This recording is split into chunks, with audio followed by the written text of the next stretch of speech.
अभी सब्सक्राइब कीजिए हमारे चैनल मास म्यूजिक रिकॉर्डिंग स्टूडियो को और साथ में बेल आइकन को दबाएं ताकि सभी नए वीडियो आप तक पहुंचे सबसे पहले।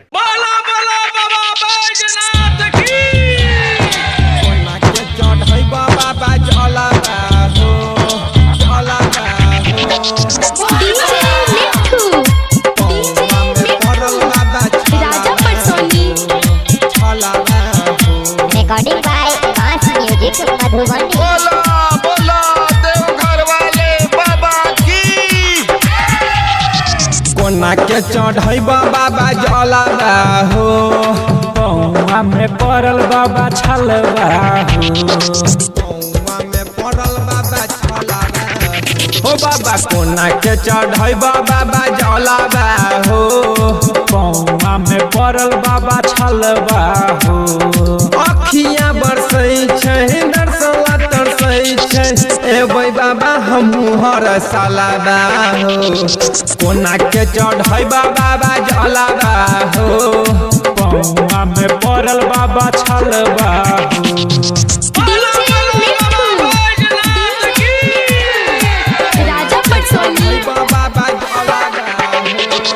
Recording by Mass Music Madhubani.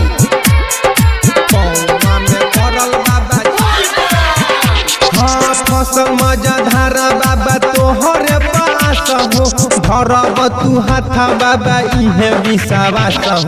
फसल मझधार बाबा तोहर पास हो, धरब तू हाथ बाबा इहे विश्वास हो। कोना के बताइया दिल के हालावा हो, कोना के बतैया दिल के हलवा हो। पौआ में पड़ल बाबा छलावा हो, कोना के चढ़े बाबा जलवा हो। पौआ में पड़ल बाबा छलावा हो। कोना के चढ़ई बाबा जलावा